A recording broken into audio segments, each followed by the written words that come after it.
What's up, freak bitches, wherever you may be, however you may be watching? Thank you for giving us some of your time. And boy, today we are talking about one of the more interesting things that we could talk about. It's actors that are not necessarily leading people. They've never didn't lead a whole lot of movies and television shows in their day, but they were around a lot and were always playing a supporting role, but are very, very notable. And we're going to go through a lot of them. One of the people that's here to go through a lot of them is the Dowager Countess, Miss Cora. How are you tonight, ma'am? Great. Had a busy day, but I'm happy to be here now. Yes, busy day indeed. I was very, very fortunate to be able to get here in time to start this whole stream. But thankfully we did, because along with Cora, we have my hetero life mate, Jeremy Wolner. How are you today? I'm fantastic, but the way you set that up feels like I kind of fucked this whole thing. How did you... Oh, and this was my idea. I don't know, you're like people who played supporting actors. I'm like, no, I meant like a character in the movie who was just kind of playing a secondary character, but you're just like, man, that guy, they almost carry the movie. They're it's gold. the same thing. It's the same thing. I don't know. You're right, but I'm maybe look. I overthink and I have anxiety. Okay, let's just move on. Well, the whole reason when you sent me your list, the whole reason I didn't correct you and say, hey, we're not looking for best individual performances. We're looking for just actors overall that were always kind of in the background, is because a lot of your guys were pretty fucking tight. And I was like, well, we're gonna go with it. I'm gonna let Jeremy be Jeremy. See, I'm gonna let you be yourself, Jeremy. You're okay. Is that really a good idea? Sure, why not? I have you on here because you're my color man. I'm the play-by-play. You're the color man. That's what the color man does. Is he adds color and liveliness to the conversation. That's what he does. You're my guy. Oh boy. But as I said, what we're talking about right now is we're talking about supporting actors who were always kind of, maybe not always in the background, but are more known for being kind of secondary characters. At least that's what I put in the thumbnail. Some of our favorite secondary characters. We're going to start with Cora. Cora, what's the first name you want to give us tonight? First one is Cloris Leachman, and funny thing, I picked her before I found out she died yesterday. Yes, we'll start off with the one that is kind of big news. A very melancholy. We'll give her a very melancholy rest in peace. Cloris Leachman, not a bad one. I mean, she's been around for 60 years? 47 was her first billing, and she died at 97. I first encountered her on some random movies, The Women, Spanglish, and the Grandma and Bad Santa, who was always making sandwiches. And I'd known of her and seen little bits in here and there, but in those movies, she really took on a whole supporting role. And I knew she'd been on so many shows, but she just a wonderful woman in every role she's in, and just love this gal. She's funny as fuck. And I don't think she ever really got beyond the supporting role kind of status, but I love her to death. She was a great actress, and finding out she died was just like, oof. Yeah, you go to Google her name just to try to get some movies she's been in and be reminded, then you're like, oh, wait a minute, what's this that says R.I.P. Cloris Leachman? That's a hell of a way to find this out. Jeremy, I know you've probably seen Cloris Leachman in a lot of things. She's actually done a lot of voiceover work, a lot of animation over the years. Yeah, I really have. Because I'm trying, like she said, I'm trying to remember where I first saw her. I know of her, and I may, like you said, I may not even realize it, like how many times I probably have seen her. I don't know why right now, because I know this for a fact, and it's just sticking out of my head, and it's stupid. Because I remember her being in Scout's Guide to the Zombie Apocalypse, and I'm like, oh yeah, she was the old lady who became a zombie and like tried to eat the dude's ass. I'm like, well. I thought that was hysterical. I watched it behind the scenes. They were having a good time. She had them fucking dying laughing. And dude did the scene. He saw his pants down. He's like, was it good for you too? And she's just like, they're just dying. It was great. What were you saying, Cora? I was just gonna say, I think she did some comedy sketches like on shows like the Johnny Carson show and stuff in the 80s. Kind of like that. Joan Rivers did.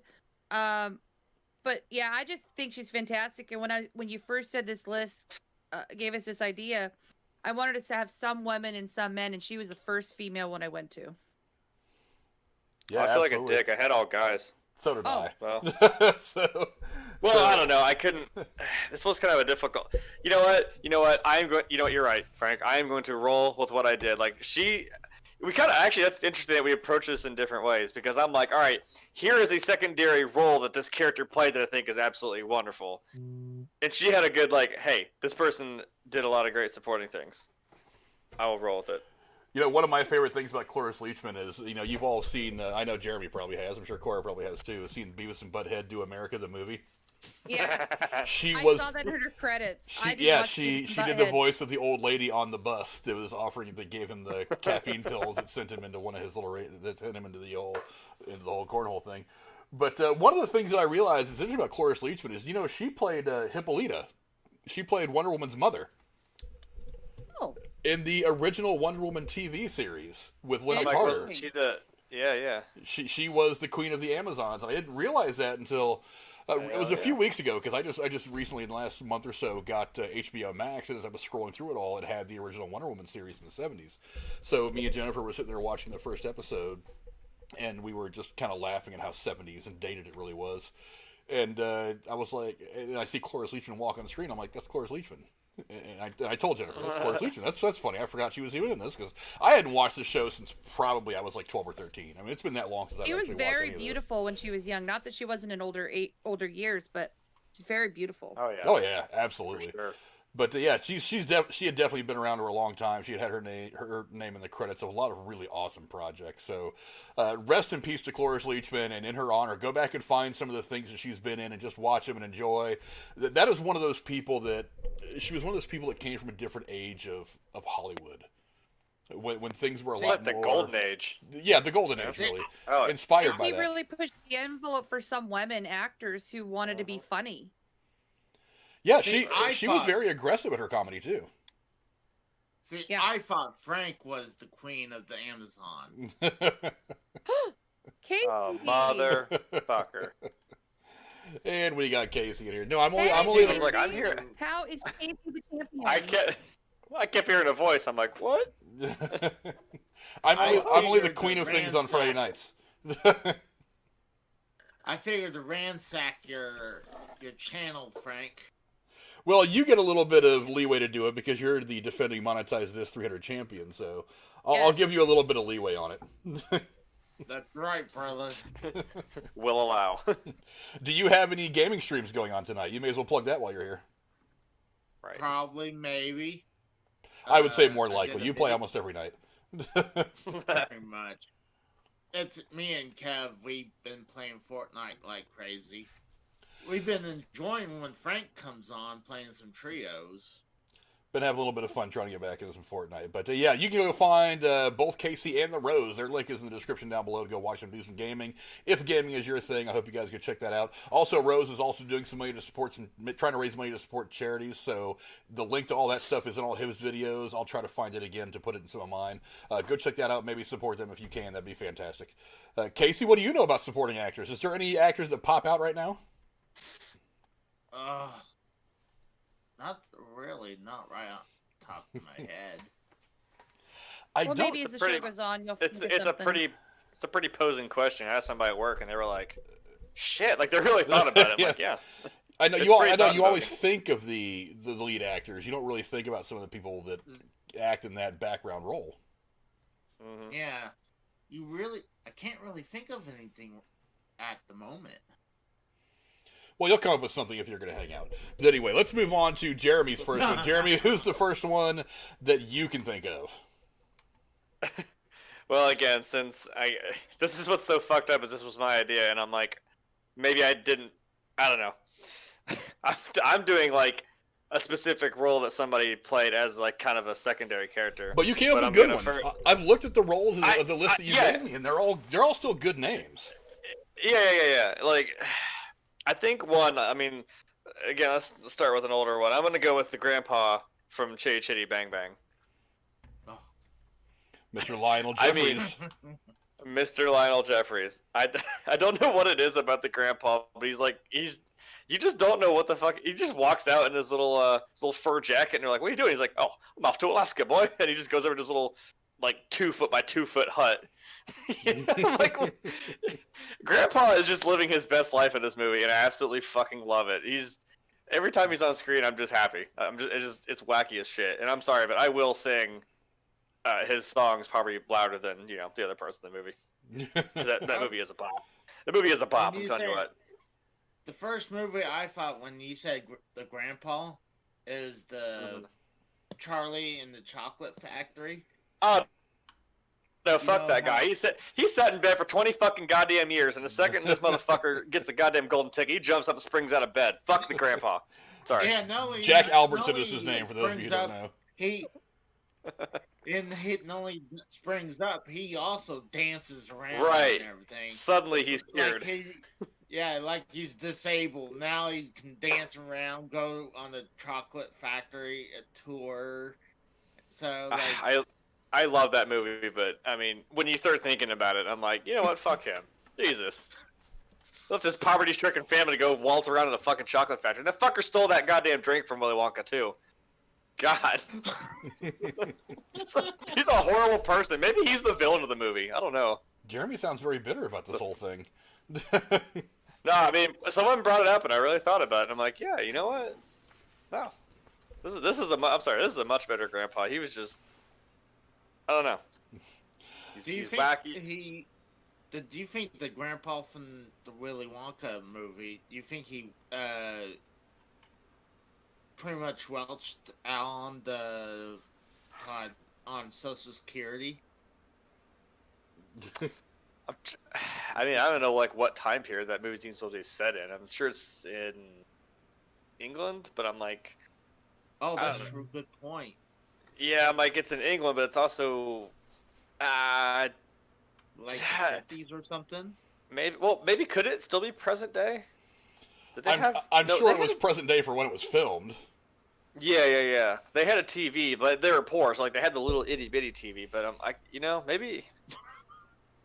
I think he's the grandpa in Willy Wonka.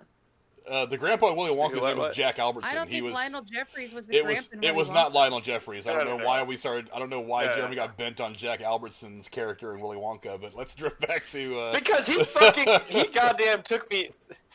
Just shied me away from, like, this man to that fucker. Cora, what do you think about Lionel Jeffries? I've never seen a movie he's been in. I recommend watching this movie for fucking sure. Well, this movie, Never but if you seen want to, Kitty Kitty Bang Bang. It's a great movie. If you want some classic like Dick Van Dyke, oh man, watch. And hey, the kid in the movie, his name is the same as mine. So if that is not a reason, yeah, the little kid, he has a boy and a girl. I'll look for it on a streaming service. Why would you call the kid Dickhead? I didn't say his nickname. Actually, Lionel Jeffries is actually in one of the cooler '60s sci-fi movies I've ever seen called First Man in the Moon, and it doesn't mean first man on the moon. It is actually people that live underground on the moon. It was one of those really goofy '60s sci-fi things. And when it was released on DVD here in the United States shortly after Jeffries had died. So right before the credits rolled, they had the little, we dedicate this film to Lionel Jeffries kind of thing. But, yeah, I mean, he had been around for a while. I mean, God, 80 films over 50 years. That guy put in work. And he actually directed some and wrote some screenplays as well, it looks like. Yes, he did. As a matter of fact, I think I read that his son is a composer and a lyricist, and his daughter is a playwright and author.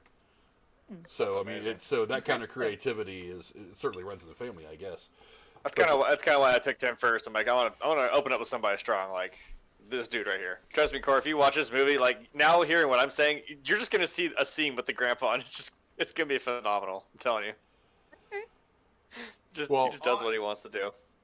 I thought of a good supporting actor.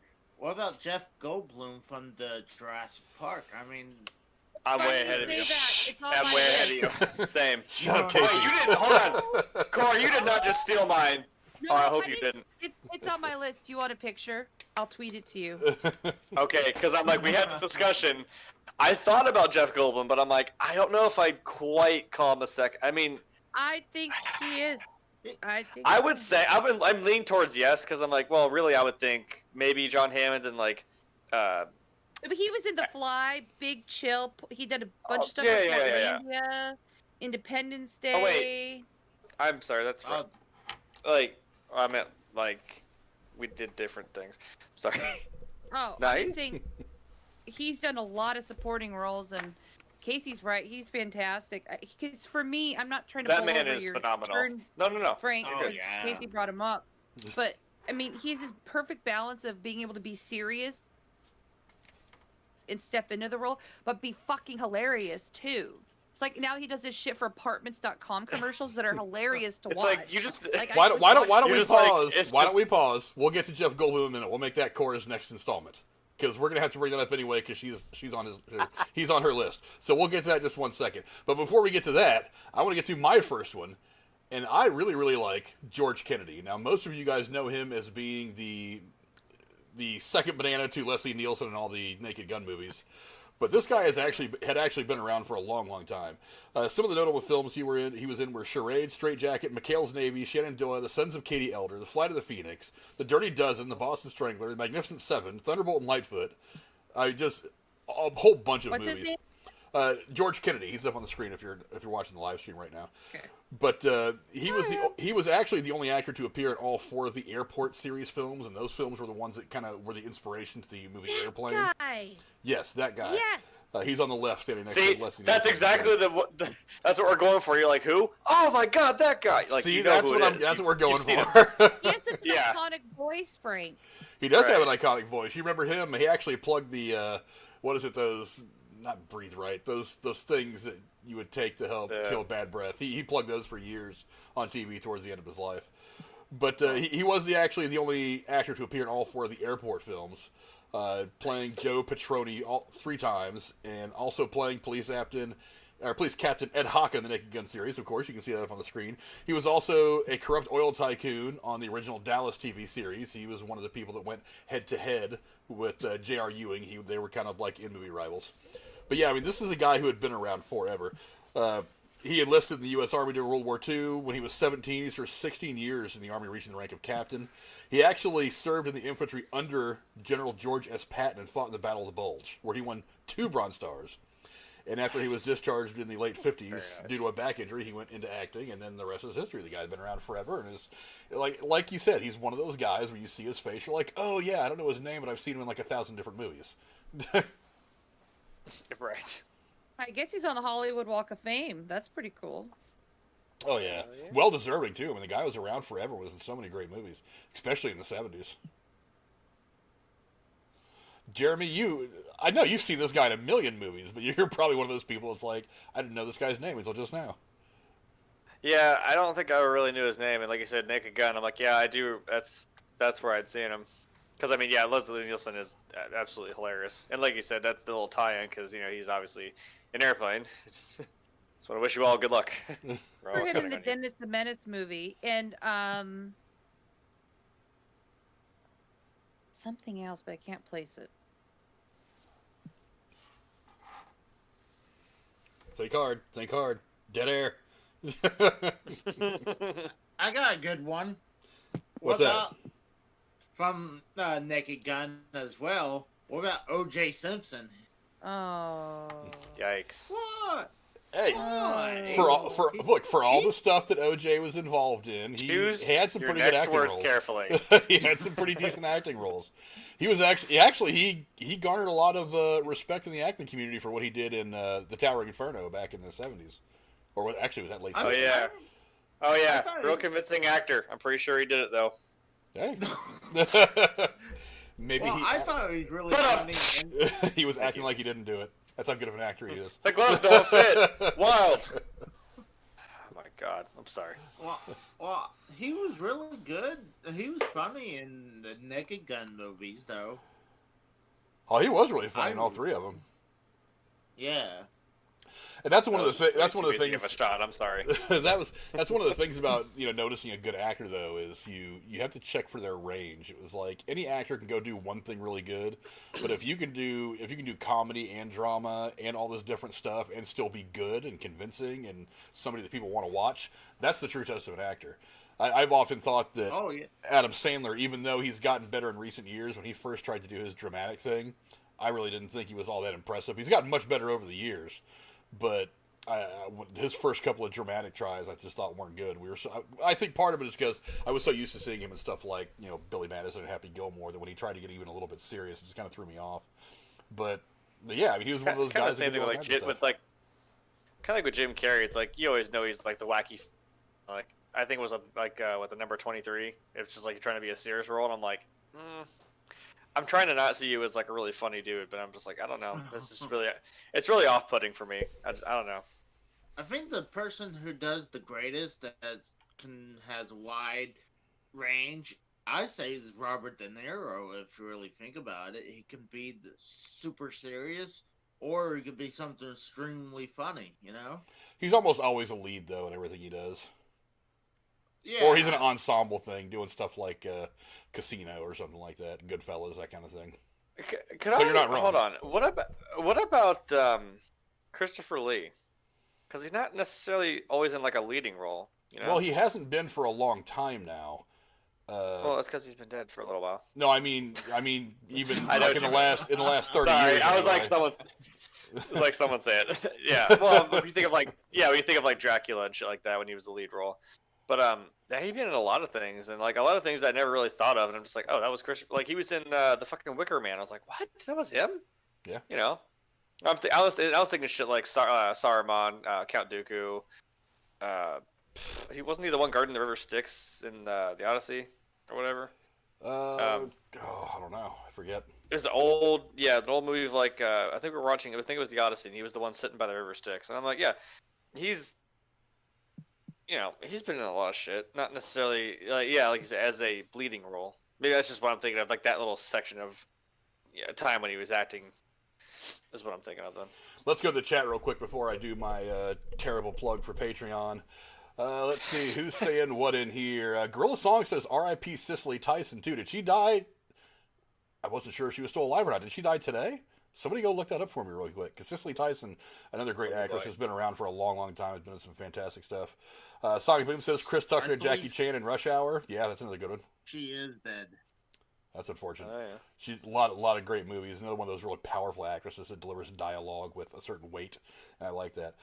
Gorilla says Michael Imperioli to James Gandolfini in The Sopranos. Michael Imperioli, wasn't he one of the only characters other than Gandolfini's and maybe one or two others that actually lasted for the entire show that didn't get whacked at some point? Right. All right, so it's a mob show. What are you gonna do? Yeah, Gorilla says that she did in fact die today. Rest in peace, Cicely Tyson. That's unfortunate. She's been in so many good films. But let's see. Sonic Boom says Frank going old school. Yeah, I mean I'm older than all them. I have to go back a little farther. And on top of that, I'm trying to promote people to go back and look at other movies because I mean so many people, and I am every bit as guilty as this. You tend to only stick to the movies that jump out in your memory in the last 5 or 10 years. But go back, watch other stuff. One of my favorite things I like to do is go back and watch movies from the 40s and 50s. And you'd be surprised about some of the bit players that you see like that are buried in the credits. But you end up, in the 70s and 80s, they were in some of the biggest movies that came out. So, yeah. That's what I like to do is promote people to go back and look. I opened up with a movie from the fucking 60s. How dare you? And I'm like, I'm how old? Sonic Boom says, how about Anne Robinson in War of the Worlds? Go real old school? Yeah, that's real old school. That's real old school. Let's see. Gorilla Strong said David Spade, good comedy co-star. I like David Spade in the co-star role. When he tries to lead stuff, I don't think it's as good. I just don't think he carries screen time the way that some other actors do. I mean, he's funny when I see him and stuff, but I don't think he carries. Really, I really don't think anything David Spade really done good, except maybe Tommy Boy. Yeah, but then he was kind of hanging on the tails of somebody funnier though. I'm like, are you really gonna Chris Farley, man? Yeah, he was. Yeah. I mean, Chris Farley drove that movie. So he was just there for the ride. But that's just everything he does, man. He was hilarious. Gorilla said Tony killed him after a car crash. Okay. Wasn't he also in Black Sheep too? He was in Black Sheep, yes. But like once again, riding Chris Farley's coattails. Yeah, right. Gorilla Strong said Tony killed him after a car wreck, made him choke on his own blood by squeezing his nose. Man, Tony Soprano was a fucking beast. There's a prequel. There's a prequel thing coming out for young Tony Soprano on HBO that I kind of want to watch. Let's see. And my woman's here, Miss the Harsh Truth. She's saying, hey, beautiful people. Drew said somebody, Robert Duvall. Robert Duvall's been a lot. He's one of those guys that he's just good. That guy's just good. he's everything he's good. True. Shit, man. One of the great things about the original Godfather was the role that he played. Oh, the Consigliere. Oh my God, that's right. Yeah. Playing the Consigliere. Yeah, that's a great role too. But anyway, before we move on, let's go to my shameless plug. And if you would be so kind, for $5 a month, go support the channel on Patreon. If you do this, you get a chance to win $25 in free movie tickets every month. Now, the important thing is we don't go to movie theaters to support the production companies. We go to movie theaters to support the people that are working there. Lots of kids in high school and college are working the box office and the concession stand just to make ends meet and to help better their lives. And we need to go support them, especially right now. We're starting to see some theaters open back up from all this pandemic stuff. It's going to be a slow growing process to get back to normal for them once most of this stuff is all over with and theaters are all open full time.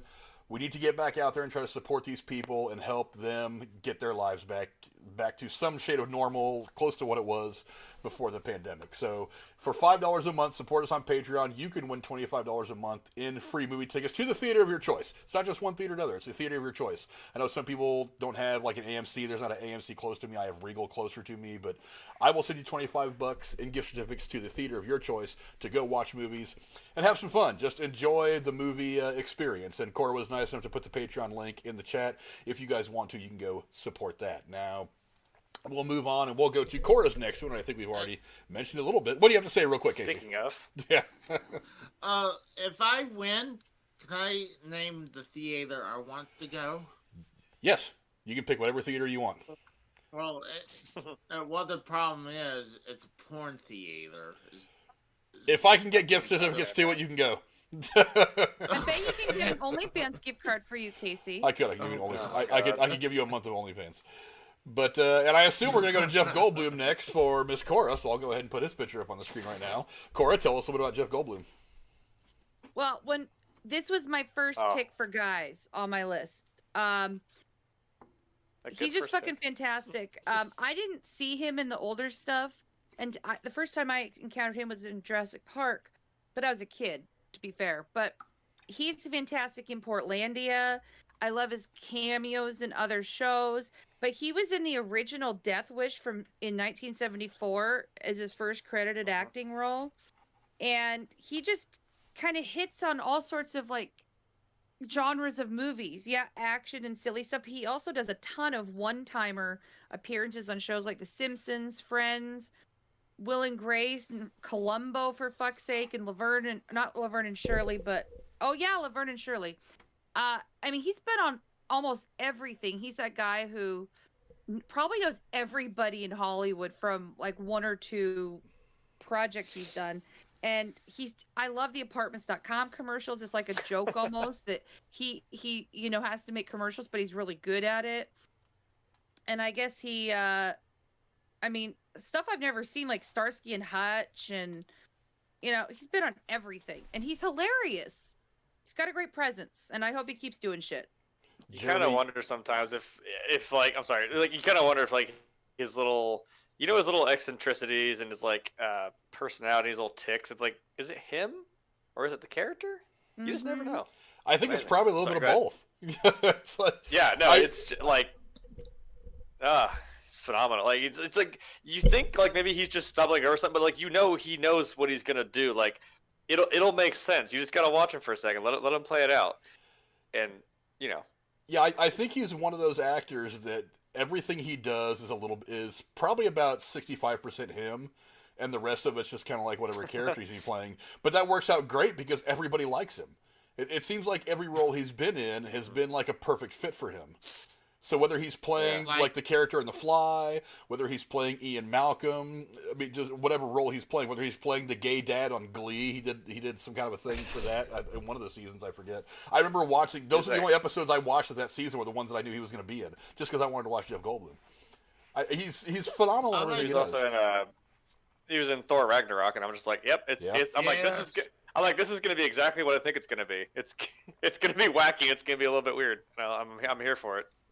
I was going to bring that up. I love him in Thor Ragnarok. I'm like, he's just outrageous. The Game Master, wasn't it? Or the something Master? He was like the head. He was like watching them fight. I don't remember what the hell his title was. I think it's like the Party Grand Master, I think. Yeah, the Grand Master. There you go. And I'm like, he could work that outfit, like with that ridiculous makeup and what he's wearing. I'm like, you don't even question it because you're just like, yeah, that's how this man is. Yeah, there's I would love love to be his friend. Yeah, there's no wrong that Jeff telling Goldblum you, I'd love to can hang out with him. do. There's no wrong that Jeff Goldblum can do. Casey's like the Jeff Goldblum of the community. Everybody wants to do something with him and hang out with him. I would love to hang out with him. Especially now that he's got the belt. Yeah. See, that's the thing. I think Frank's, if he ever comes around, is like, hey, let me look at that belt, and he'll pull Jamie in and just hit me over the head and take off with it. Yeah, just knock him out and take it. I'm not going to hit you with the fake chair. I'm going to hit you with the real chair. I'm going to grab one of those kitchen chairs that are made of wood and sturdily made, and I'm going to hit you right over the head with it. But Alex Payne in the chat. What's up, Mr. Alex Payne? Also derailed. I mentioned Drew already. Drew's in there. He's saying some good stuff in the chat. Go check out his channel. He does his new shorts periodically during the week, and then the big show Sunday night at 9 o'clock, which he will usually find me and Cora on there spewing our particular brand of bullshit. Link to his description link to his channel is in the description below as well. We'll move on to Jeremy's next one. Jeremy, what have you got?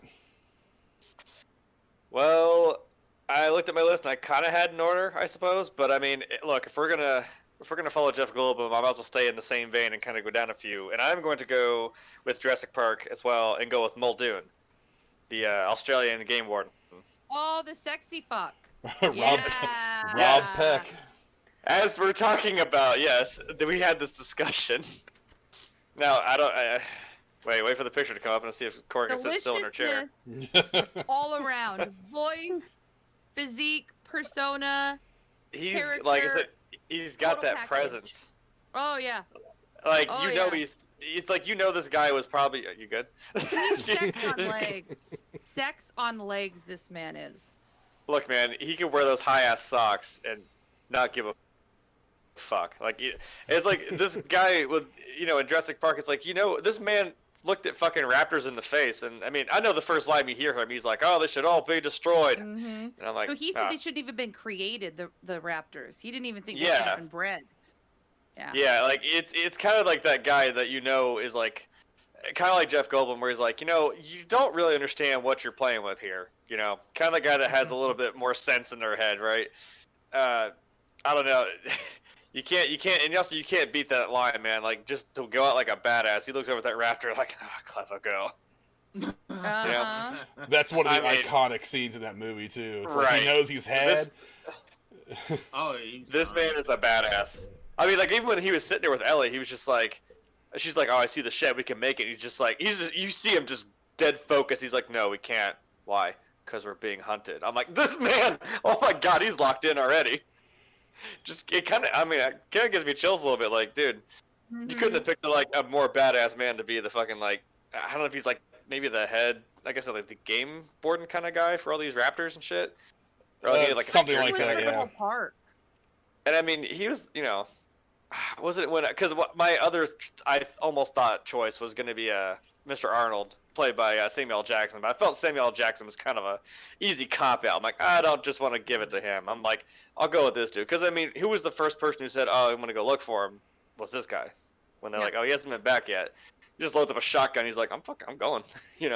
Yeah, it's really unfortunate that he passed away. It's really unfortunate that he passed away so soon after this movie came out, because he passed away of cancer only about, I think, 4 or 5 years after Jurassic Park. Yeah, he passed away of cancer. He was actually in a big show over in England called, I forget the name of it. I was looking at it a minute ago. I forget the name. Something about Darkness. But he had done some theater and some different TV before Jurassic Park, and then one of the big things he had done before Jurassic Park was a television show in England where he was the main character in that, and he actually won a couple of awards for his stuff, and of course he did some theater and stuff because that's what a lot of actors do in England. I'm gonna have to look that up. But yeah, I think you just broke Cora's heart. Oh, it broke my heart. I'm lusting after a dead man. Right. Like, god damn it. Well, that just makes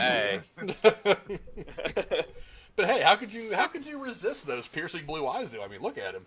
Oh, it's not I know, his voice, his persona, Right. and how he walks, and how he just is the like. Yeah, that scene where he takes his hat off. That scene where he takes his hat off and kind of looks around all funny. I always thought was weird. It was a little too animated. The movement was a little too strong. But I was like, it fits. Well, it works so well.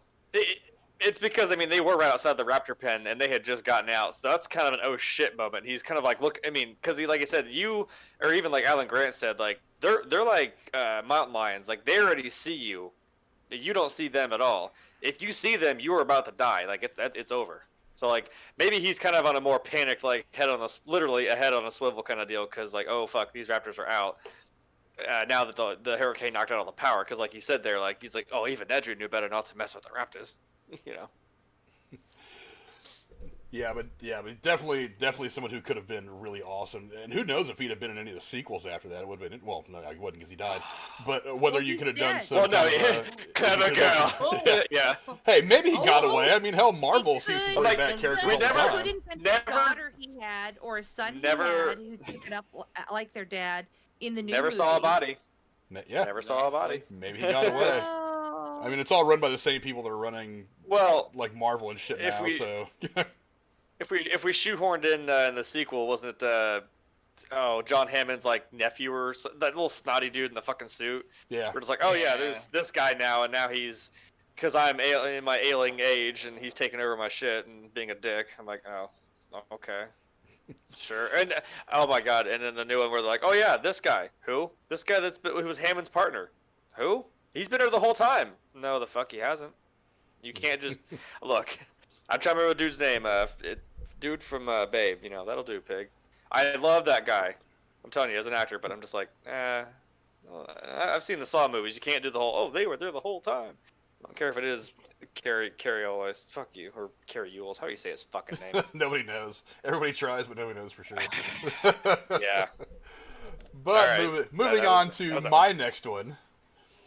One of my favorite actors that I watched growing up, there was a certain presence about him, and he was always in movies that were really, really good. Actually, one of the first, not adult, but grown-up, sophisticated movies I ever watched was called The Paper Chase, and one of the guys that was in that movie was a man named John Houseman. And again, he's one of those actors that everybody's going to look and be like, oh yeah, I've seen him in a bunch of stuff, but where is he now? Well, the problem is he's dead, which is very unfortunate, but he gave us some really fantastic movies. John Houseman, as I said, was in The Paper Chase, which was following a bunch of law students as they were going through trying to learn law and stuff. That movie came out in probably the mid-'70s, about the time that I was born. But he ended up playing the same role in the Paper Chase television series that would come out and run until probably the mid-'80s or something like that. But you'll all know him because he did he did some voiceover stuff, but he was basically just like a cameo actor for the last several years of his career. Most people remember him, and you know, we talked about the movie Scrooged a couple of months ago. We were doing our movie reviews for Christmas movies. He was the guy who was sitting there in Scrooge reading Charles Dickens' The Christmas Carol in that movie. So a lot of people might remember him from that. But he was in a whole lot of things in the 70s and 80s. He kind of pulled back from acting later in life, did a lot of producing. He actually...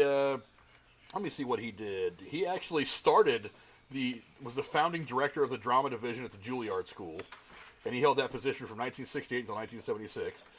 He actually graduated the first class in 1972 that included Kevin Kline and Patti LuPone, and subsequent classes under his leadership included Christopher Reeve, Mandy Patinkin, and Robin Williams. So this guy is one of the people that is not only skilled as an actor, but he's one of the people responsible for bringing us people that have been entertaining us for decades. And on top of that, he won 2 Golden Globes for being Best Actor in a TV series for The Paper Chase. So yeah, the guy, like I said, if you go back and watch some films, especially in the 80s that he was in, he's just a very interesting person. What he plays amazing voice. He plays the stiff. He plays the uptight guy. But the times where he would kind of go comedic and say funny things, it would make those lines hit that much harder, because when he would say something, it was just crazy. You would hear this stuffy guy with a British accent, very proper and prim, say something absolutely goofy and funny. And, you know, he actually does have a tie-up movie we've already mentioned, to The Naked Gun. For those of you who have seen the first Naked Gun, when he gets in the car chase and he commandeers that teenage driving vehicle that was teaching the kid how to drive, Houseman is the one that is in the passenger seat doing the girl's driving test. So for those of you who see that movie, you know what I'm talking about. Especially the point where it's like, extend your hand out the window, extend your middle finger at that truck driver, instructing flip that truck driver off. Yeah, which makes the comedy that much funnier. Cora, have you seen him in anything? Just the one with Scrooged, I believe, where he sat down and did the That's the only one that comes to mind.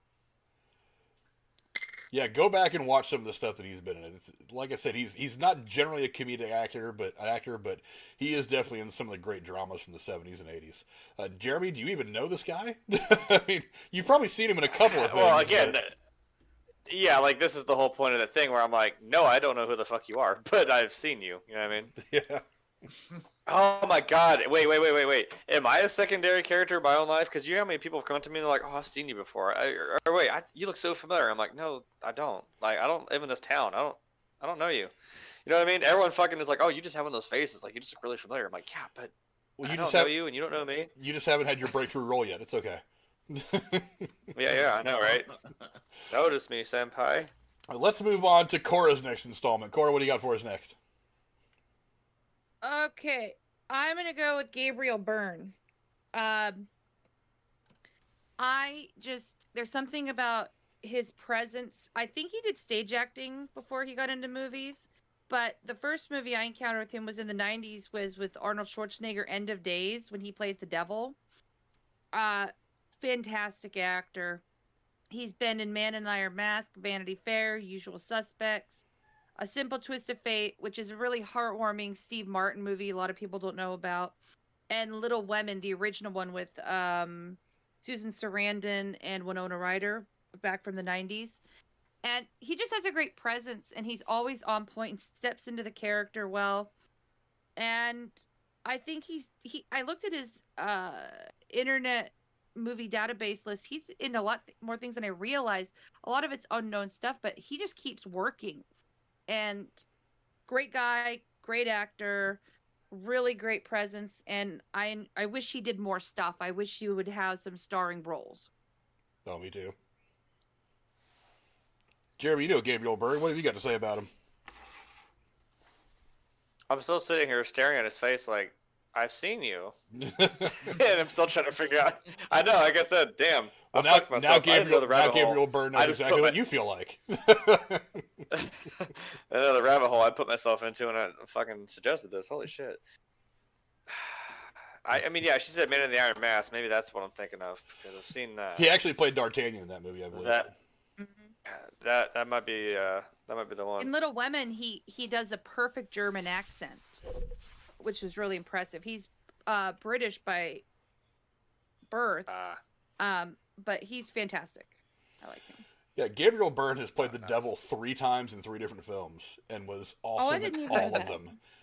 Yeah, he was awesome in all of them. He is one of those people, like I said, I talked earlier about range. He's done a lot of different things. He can do comedy, but he plays a lot of dramatic stuff. And he's also been kind of a staple of a lot of horror movies. He was also in that movie Ghost Ship that came out several years ago with Juliana Margulies, when she was trying to break away from ER and try to do some big screen stuff. Do you not like Ghost Ship? That movie. No, I don't know why. It's just such a funny look. I don't know. I saw it. I'd always see it in like video store. Oh god, I just showed major video stores. Like Blockbuster. I say my age, like I'm not even. Shut up. And I was just like, what the fuck is this? Like, I remember it was always 2 movies. It was always that, and like back in that time, it was like I saw this movie called Fear.com, and I was just thought the cover was really creepy and shit. Same with Ghost Ship, and I was a kid. I was like, wow, it's so creepy looking. What is this about? And I don't know. It's unless it's not the one I'm thinking of, but it's just like this really silly movie or something. Unless there's some other movie about a ghost ship that's not that one. I don't know. I think I know what you're talking about. I saw it when I was looking up his Internet Movie Database. Yeah. I forget what it's called. Let me find it. I wouldn't doubt that there's another one that's, the same basic premises. Hey, there's a ghost, and they're on the ship. I saw, but I didn't write it down because. He's actually Irish. I was wrong. Dublin, Ireland. That's like I keep forgetting that Liam Neeson is Irish. I'm like, what? You just gotta remember that Liam Neeson can kick your ass. I'm fully aware of that. I would not. I would never. Okay. Well, while Cora looks that up. Well, anyways, that's Shipwrecked. Is what it's called, Shipwreck. Maybe he played Lieutenant John Merrick in 1990. Yeah, because it was like an older-ish movie. Like maybe that's what I'm thinking of. Is it Point of No Return some movie? There's a couple a lot of of movies I people can know think of about. with that title. Okay, then I'm wrong.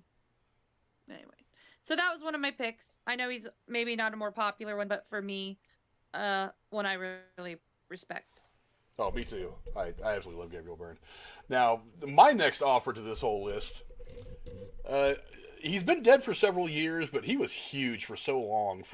I think his career started sometime in the late 40s and went all the way up through into the late 80s, maybe into the early 90s. And that is Don Amici. Don Amici, he was a comedian and vaudevillian. He goes back that far. And after playing college shows in vaudeville, he became a major radio star in the 1930s. So, I mean, I guess you could say he goes back to the 30s, which led to an offer of a movie contract from 20th Century Fox in 1935. He was considered a very handsome and debonair leading man in over 40 films over the course of the next 14 years. He starred in a lot of comedies, dramas, and musicals, and he also worked on Broadway and in television, which is actually very rare. It's fairly recent of a thing to happen where stars wanted to do both movies and television. It used to be you did one or the other and never really crossed over. But returning to film work... I'm back. Sorry. You are back. Yay, Jeremy's back. I'm back. Yeah, I was like, wait, why are we awkwardly... fuck, it's me. It's you. Good. But Carry on. Returning to film work in his later years, he enjoyed a handful of fruitful roles during his revival. He was cast as the role as the villain in Trading Places. We've mentioned that a couple times, and won the Academy Award for Best Supporting Actor in his performance in Cocoon, which was a fantastic movie from the 80s. He also he continued to work for the rest of his life, including in the sequel Cocoon Returns. In 1990, he appeared in an episode of The Golden Girls as Rose Nyland's father. So there's our Betty White reference. But yeah. Oh my God! No one knows what that just meant, but us. And he was in Harry and the Hendersons. He was in Harry and the Hendersons, I believe. Yes. I think it was more of a small role though, kind of a cameo. No, but still. Kind of thing. What part did he play in Harry and the Hendersons? Dr. Wallace Wrightwood. Oh, that dude. You know Harry and the Hendersons, Casey. That was the movie they made about your uncle. Oh. Oh, are you talking about Bigfoot? Yes, Bigfoot. That's my uncle? Yes. Oh, okay. Alrighty. Yeah. Well, you just wanted to make sure it was straight. That they weren't talking about John Lithgow or anything? Yeah, just making sure. Yeah. Well, at the very end, you saw the rest of my family, too, Yeah, all of them came out of the woods. Hairy as fuck. That's right. Cora, what do you know about Don Amici? I know of him in a lot of things, but I didn't put a name to it until you said it. But yes, I've seen him in a lot of stuff. And, Trading Places was one of them I talked about before. Love the guy. Love him in all the little things I've seen him in.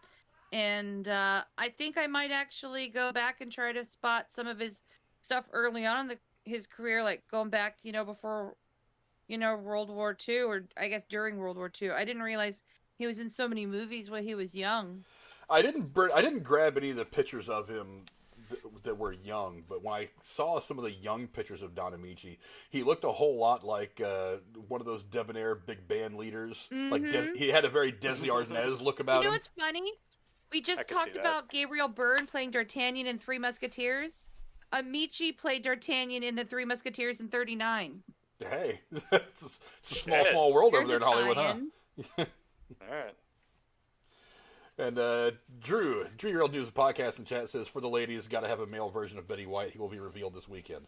So tune in to the Derailed News and Podcast live stream at 9 o'clock on Sunday to figure out who the male version of Betty White is. Couldn't the ladies pick that out? I don't know. You can go find Derailed News and Podcast on Twitter and tweet your suggestions to him there. But so Don Amici, Jeremy, do you have anything else to say about him? Since I missed half of that, no, not really. Okay. Yeah, I thought we were just awkwardly waiting for a minute because you said she was looking for something. I was like, And then I looked up at the thing. I saw your mouth moving. Like, motherfucker, that happened again. Well, then we'll move on. Then we'll get to Cora's next selection. And Cora, what do you got next?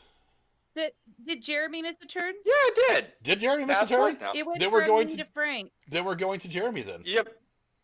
I was like, no, wait a minute, because I think we skipped over me. Yeah, okay.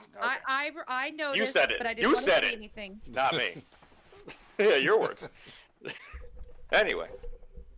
Yeah, now that I realize my second choice was kind of another strong finish, I'm just going to go up the list now. I'm going to go with Eddie from Mr. and Mrs. Smith, played by Vince Vaughn. Vince Vaughn, great movie.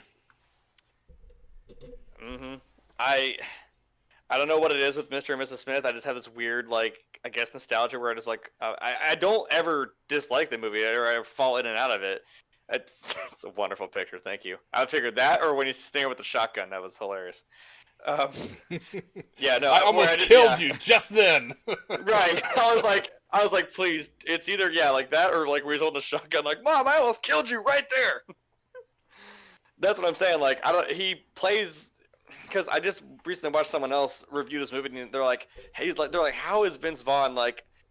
Just kind of underratedly miscast, but also perfectly cast for this role. Like he plays Brad Pitt's like best buddy, kind of like his kind of go-to guy. And it's funny that and they're like, they work together in their, I don't know, spy company, whatever this thing is. But the funny thing is, you never really see him do anything, but you just assume like, I don't know, is he like Brad Pitt's character? Is he also, he goes out and just like whacks people for money, like, I don't know, but apparently he's a big mama's boy, which is hilarious given that he made that god-awful remake of Psycho, but we won't talk about that. Yeah, we won't talk about that. Well, you guys know Vince Vaughn was in the sequel to Jurassic Park in The Lost World. Yeah, we don't really talk about that one. It wasn't fantastic. Speaking of that, speaking of that, like, I was just like, oh my Jesus Christ, that is Vince Vaughn. I learned something interesting about him years ago. He doesn't like to go back and see the films he was in. After he makes it, he doesn't watch his own work.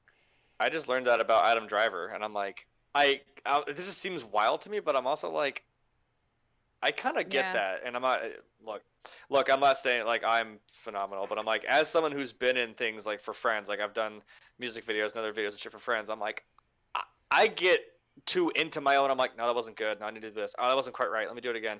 I get so hard on myself, so I imagine like that would probably drive me nuts if I was gonna sit there and watch myself, play it back. Even though I know it's done, I know it's all been edited, it's all been taken care of. I don't know if I'd actually want to do it, so I kind of understand. So, yeah.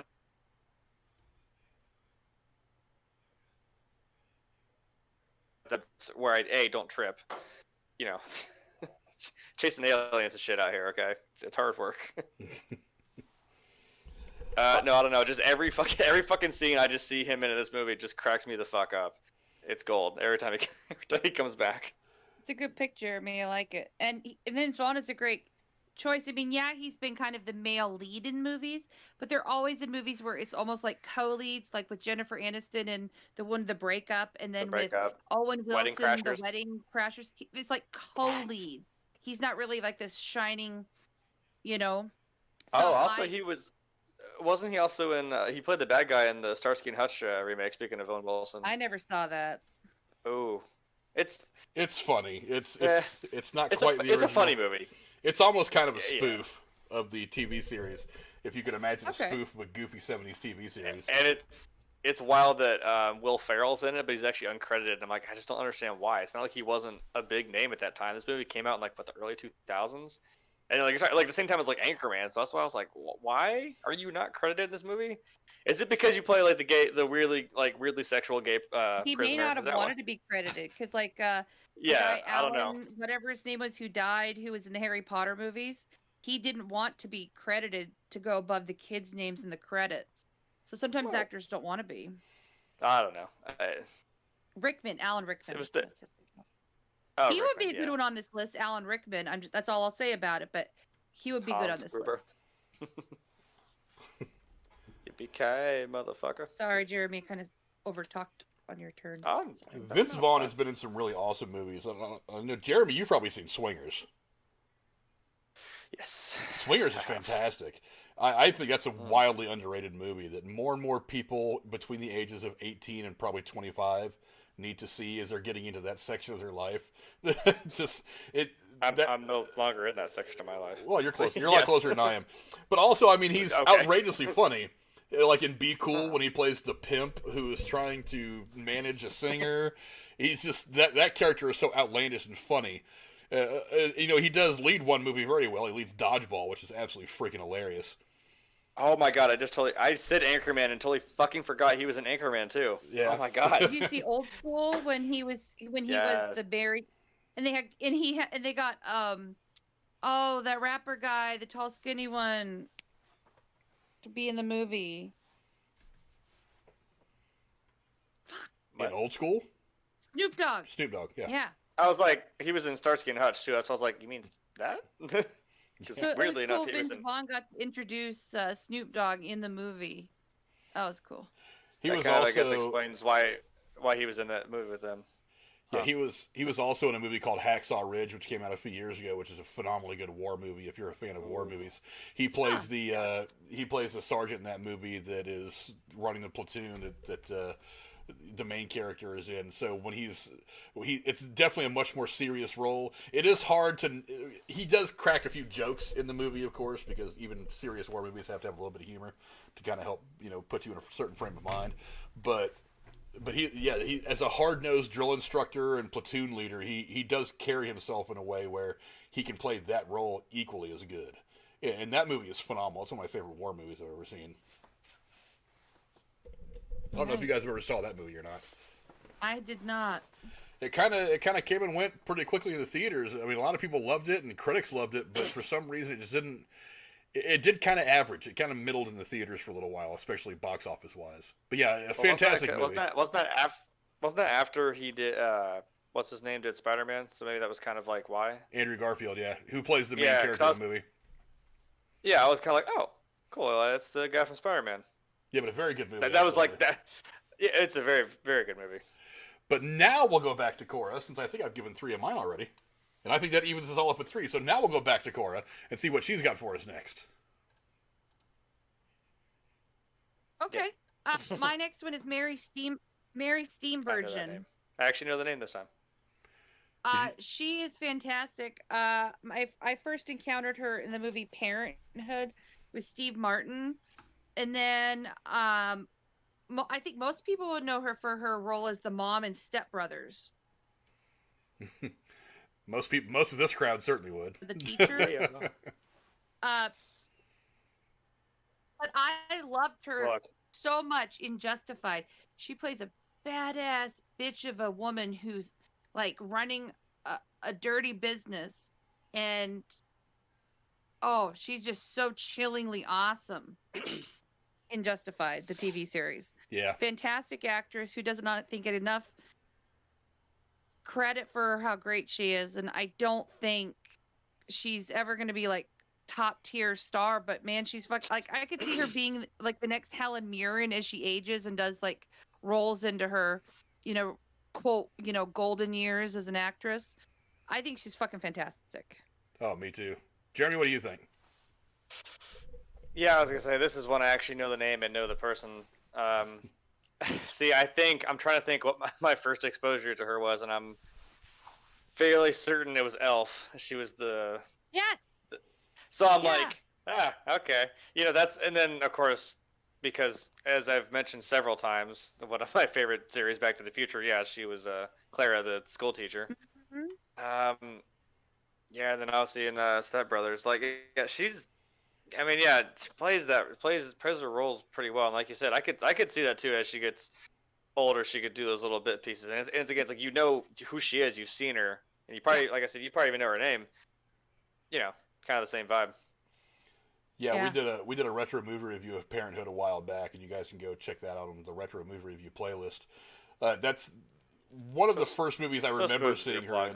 Yeah, that's one of the first movies I remember seeing her in, but I'm sure I've seen her in a million other things.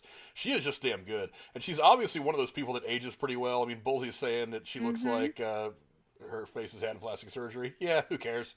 It's like, if this chick walked up to me, she's a great actress. Oh yeah, she is. Sorry, I haven't still been just sitting here staring at the picture of her because I mean, she's beautiful. But hey, with or without plastic surgery, I'll excuse myself. Yeah, with or without plastic surgery, she's got to be in her mid-late 60s by now, and she's still pretty gorgeous. If she came up to me in a bar and wanted to talk to me, I wouldn't send her away. So, but yeah, she's been in a whole lot of things, and she's another one of those people with range. She can do, like I said, Parenthood. We did a retro review of that. I hope you guys will check it out. She plays a regular everyday mom, and those roles seem to be the hardest ones to to play and not look like you're doing a caricature of a role. And wife, because you see behind the scenes of their in that one. Yeah. And Yeah. she looks like she fits the role, and so many actresses try to go out there and just pretend to be mom. It's obvious that they don't really have that kind of life experience to draw off of. Whereas Mary Steenburgen, she feels like a woman who's been there. You know, so that's one of the things I like about her is everything that I've seen her in.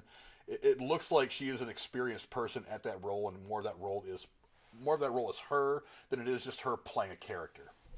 But yeah, she's fantastic. Did you guys see her in Justified? I've seen a couple episodes of Justified. I haven't seen the whole show. It's one of the ones that I've wanted to try to binge watch. I just haven't gotten around to it. I would highly recommend watching it because her and Sam Elliott play lovers from the past who happen to get tied into the dark side of business stuff that's off illegal business that the main character Raylan and gets tied into, and they pick up their romance again or they don't, and it's like a romance with Sam Elliott and her being a badass bitch in the underworld of the crime world there. It's fucking fantastic. I'll have to go check that out for sure. Drew in the chat saying this is a good call out. Says he thinks Back to the Future 3 when he sees Mary Steenburgen. Good reason. She was great in Back to the Future 3. Even though I think the third movie wasn't as good as the first two. Certainly not as the original, but still a great way to end that whole franchise. Wow. She was in that. She played a wonderful role in that as well. I loved all three Back to the Future movies probably equally. Me too. I think the first one's better. Second one, I don't know. Different. First one's really great. The second one was, I guess, it kind of made sense. You went to the past, they got to go to the future. The third one was kind of like, Back to the future. it was interesting. It was a good way. It was a good end of the series. Well, and they filmed 2 and 3. They filmed 2 and 3 right back to back. So it was kind of like, it's not that they didn't know what they were going to do. They kind of did it all in one big shot and just cut it in the middle. Like, all right, we'll do this part in 2015, 1955, and alternate 85, and all that crap, and then now we're going to go to 1885. You know. I think 3 kind of ended a little bit, ended a little stronger than 2. Two's okay. Probably. It gave us the flying DeLorean, so I mean I can't complain. Yeah, no doubt. But let's see. I think Jeremy, you're the one that's up next. Are you not? I'm usually following Cora, which is never a good idea because I can't follow that. So, yes. Okay. How do we keep tying all these together? This might be a really small world. Because if you know, you know. I'm going to go with Lance from Pulp Fiction, played by Eric Stoltz.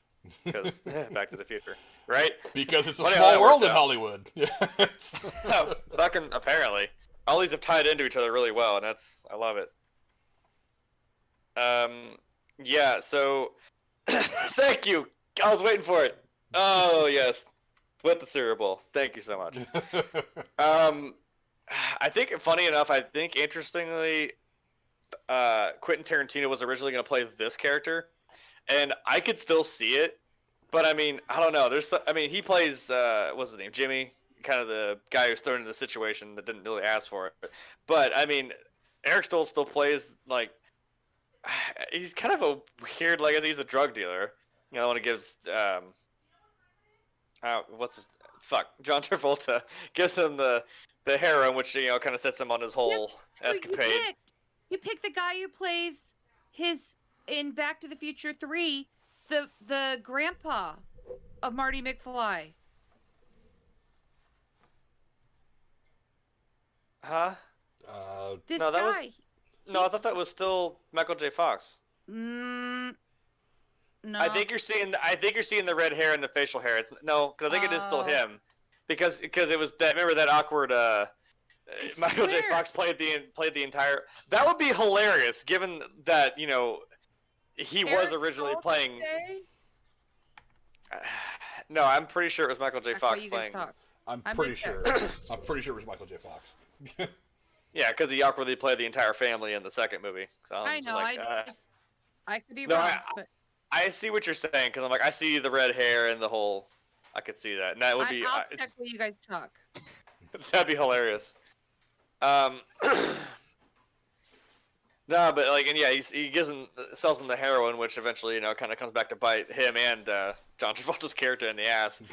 And that whole scene this is classic Tarantino. Like, just one situation just overblows out of proportion so fucking fast, and like the scene of him coming back, it's kind of like a little one take where he goes outside, sees the car smashing inside his house. He's like, "Dude, what the fuck are you?" It all. I showed it to a friend. He's like, "This feels real." He's like, "This doesn't even feel like a movie or like a script. Like the way this is playing out just feels really organic. They're just screaming at each other, trying to figure out what the fuck to do."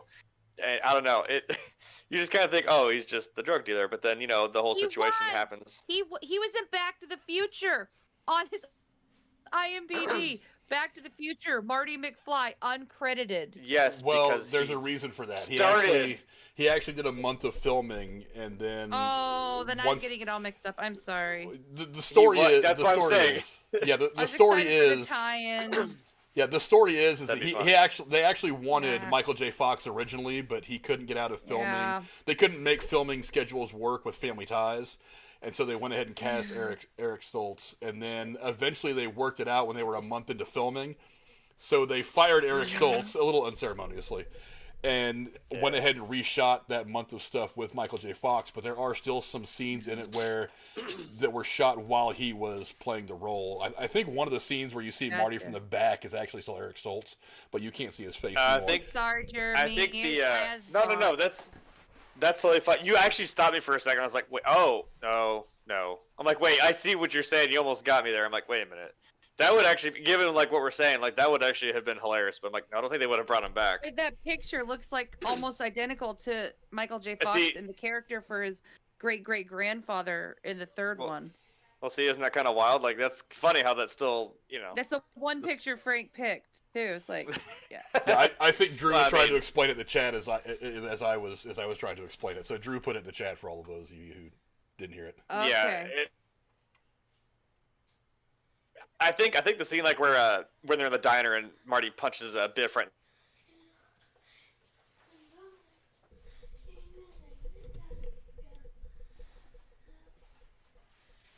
Jeremy kind of crapped out again. Michael J. Fox. Oh, there he is. Okay. But no, yeah, I don't know. It just, I don't know. I love this movie. I never get tired of watching it. I don't know. It just seemed like kind of like a guy that was off to the side. They were like just playing the little drug dealer, and then he also gets dragged into the situation that he didn't ask for. It's hilarious. Before we move on to my next one, there is a donation I want to play, and it is from Bullseye. Nice.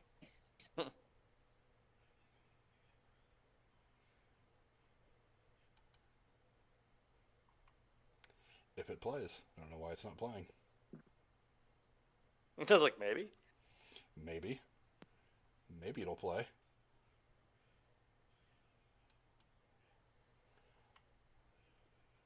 Tuesday beating dick to Betty White, masturbate to him, cornet on Wednesday, eating sandwich on a flicking ticking chicken dick, and locked my balls while scratching them, looking at Drew sucking off harsh truth using bullfrog's mouth. Love the stream. Well, that was quite a mouthful. Thank you, Bullseye. There we go. It's the only time that guy at the very end ever gets mentioned on any of my streams. But hey, thanks a lot, Bullseye. Thanks for showing some love to the channel. Yeah, so have we talked ourselves out of Eric Stoltz? Have we said everything we're going to say? Yeah, that's all I had to say about it. Two roles that I want to point out for Eric Stoltz that I think are really good roles. One is Some Kind of Wonderful. Like I've said 100 times, I'm a sucker for coming-of-age movies. That's kind of a weird one because it's not teenagers coming to their adulthood. It's early adults trying to trying to settle themselves into life. And that's kind of what that movie was about. Trying to do. Yeah, in a way.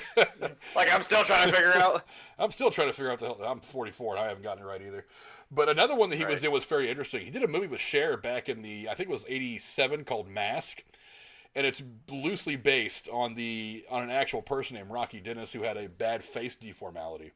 So he actually put on some crazy helmet face thing. You wouldn't recognize Eric Stoltz if you saw him in this movie. But he plays this character based on this kid who actually suffered this really bad deformality and suffered some health problems because of it. And that movie kind of chronicles. I've seen the movie, Frank. Yeah, it's it was a very really interesting good, serious role for Cher. She did really well in it. I've not been a big fan of Cher's acting overall. A couple of movies I thought she's been good in, but this is one of the movies where I think she was just phenomenal. And it's got Sam Elliott in it, of course. Sam Elliott plays her boyfriend, husband, whatever goofball role he plays. But it was loosely based on an actual person. If you go look up Rocky Dennis on, Wikipedia or whatever you use, you'll read his story. It's actually a pretty interesting story. So if you guys get a chance, go check out that movie. But yeah, those are the two films that jump out to me when I think of Eric Stoltz. Other than, of course, what almost was in Back to the Future. Kind of Back to the Future. Now it's time I get to actually one of my favorite actors of all time. This is a guy who's been around, again, for a long, long time. He's been in all kinds of stuff. I know him predominantly. One of my favorite roles for him predominantly is a TV movie he did with Rutger Hauer back in the mid-'80s called Escape from Sobibor, which actually chronicled one of the uprisings at one of the death camps in Poland during World War II, and that's Alan Arkin. He's been around a lot of things. Ooh. Yeah. Like I said, nice. Everybody knows Alan Arkin. Everybody knows Alan Arkin. He's been in so much stuff. But his career actually goes back a long time. He is an actor, director, and a screenwriter with a career spanning 7 decades. He's known predominantly for his performances in The Russians Are Coming in 1966. More recent, and a bunch of movies between then and 1990, of course, but some of the fans of the younger set might know him from Edward Scissorhands in 1990, The Rocketeer in 1991, Glengarry Glen Ross, which won a slew of Academy Awards in 1992, 13 Conversations About One Thing in 2001, Little Miss Sunshine in 2006, which got him an Oscar award. He played the chief in Get Smart in the Steve Carell version back in 2008. Also, he was in the Ben Affleck movie Argo, which, boy, if you need proof that Ben Affleck can act and direct some really good movies, go check out Argo. I don't think people give that movie nearly enough credit. But he was in So I Married an Axe Murderer. Yes, he was in that too. I actually saw that. I just didn't put it on here. He's been nominated for the Academy Award for Best Actor twice for his performances in The Russians Are Coming, and The Heart is a Lonely Hunter. He won the Academy Award for Best Supporting Actor for his performance in Little Miss Sunshine and received critical praise and a Best Supporting Actor nomination for his performance in Argo. He's been in all kinds of stuff. Actually, one of my favorite movies he's been in, he played John Cusack's psychiatrist, Dr. Oatman, in the movie Grosse Pointe Blank. Grosse Pointe Blank, fantastic. That's a great movie. It's prime, pristine John Cusack at his best. That's my favorite John Cusack movie by far. Yeah. And he's going to be in the new Minions movie, by the way, with the voice. He does have a voice in the new Minions movie. Nice. Jeremy, you obviously know who Alan Arkin is. What are some of your thoughts about what he's done as an actor? Yeah, I mean, you're right. I didn't even think about that. Like, I didn't realize how many things he had been in. And it's just you said he obviously won an Oscar for I don't remember what the hell you said, but I mean, like, that's the thing is it's like how many things has he been in? And it's like, I don't know, he really just kind of gets into the role, I guess is what I'm trying to say. You know what I mean? Yeah, I know one movie he was in. It was Edward Scissorhands, the father. Yeah. Yeah, he's like, he gets into it. That's well deserved. If you guys like Schindler's List, the film, then definitely go and watch Escape from Sobibor. It's got him, Rutger Hauer, and it's got the girl that played Doc Holliday's girlfriend in Tombstone. Oh, I forget her name. The fucking yeah. It's got her in it, and they both play prisoners at this Nazi death camp in eastern Poland. And the movie is about, because the Camp Sobibor is actually one of the 2 or 3 death camps or concentration camps where the prisoners there staged what is considered a successful uprising, and a lot of them died during the mass escape attempt, but many of these people actually made it out. And nice. Some people ended up joining the resistance forces in Poland and in different places in Europe. Some of them were killed. Some of them were found and returned to the camps. A whole lot of stuff going on about that whole movie. But it's a very, very good movie, very much in the vein of Schindler's List. So it's a very hard movie to watch at spots, just like Schindler's List. But that's a rough one. Yeah, it's a beautiful portrayal of, despite the fact that you can have this oppressive group of assholes, that you can't really contain people who are willing to fight back and, even at the risk of their own lives, sacrificing their own lives, will die as free people. It's a fantastic movie that I hope you guys all check out. Sometimes you got nothing left, man. You're gonna you know you're gonna die either way. You might as well die trying to fight. But, the cool thing Yeah. about Alan Arkin is he's also an author of many books, including 2 memoirs. One of them titled An Improvised Life, which came out in 2011, and another one titled Out of My Mind that came out in 2018. And he's also a musician. With 2 friends, he formed a folk music group called the Terriers, in which Arkin sang and played guitar. They actually played a lot of music for some film and television shows back in the 60s. So someone who is a bit of a jack of all trades when it comes to being an entertainer. That's pretty awesome. It's great. It's great that you actually, you get into more things / range. But like shit, man, you do all those other things along with that. I mean, yeah, and I saw some of the younger pictures of Alan Arkin as well when I was digging out, just trying to find some pictures of him as well. And he himself was quite striking as a young man. He had that kind of band leader, dressed in a lot of suits and fedoras. He had a very smooth look about him. But yeah, it's definitely a fantastic film, and I hope you guys check out. And before we move on, there is another one from Bullseye coming in, another donation. Let's go check that out real quick. woo! Oh, please tell. How come I I mean, don't understand please tell me it's this? something wild. My millennial dumbass better get on my history or I end up even more arrogant than the boomer not understanding newer stuff. BM tabu TBM tabm. Yes, get educated, Bullseye. Get educated. Thank you for the donation of $20. That is very cool that you're supporting the channel. We appreciate that. But yeah, definitely go check out Alan Arkin and everything that he does. He is phenomenal. And let's see, Yeah, Cora. Seth got a nice list in the chat of his favorite secondary actors.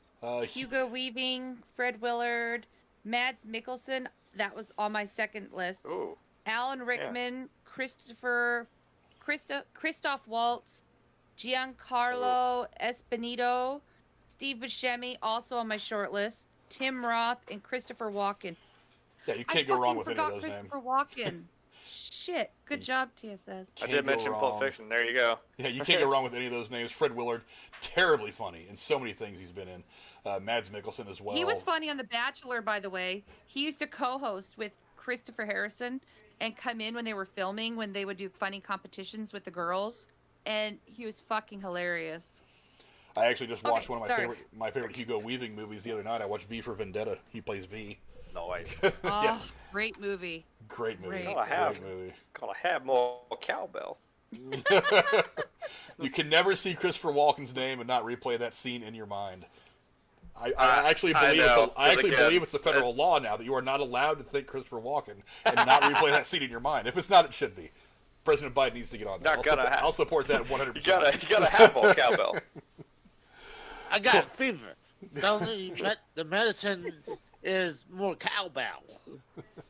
That is a fantastic. Guys, I think we should give it to him. I'd be doing it wrong if I didn't play the hell out of this thing. That is great comedy right there. Go check that out. It's on YouTube. You can find that everywhere. But Cora, I think you've got one more name to give us. Why don't you give us one more? I do. So his name is John Turturro, and if I had to describe him, he's the supporting role guy who's in cult classic movies. For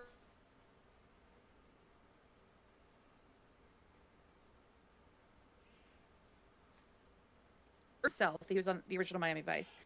He's going to be in the new Batman and in the new Pinocchio movie, but his first actual credit was in the 1980 boxing movie Raging Bull.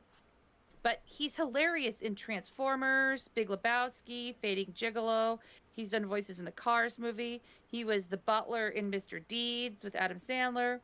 He did a serious role in Rounders, and he was kind of funny and silly, but still good acting in Oh Brother, Where Art Thou?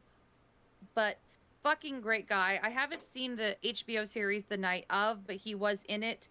And in that fucking Johnny Depp thriller movie Secret Window, holy fuck, he plays that alternate ego.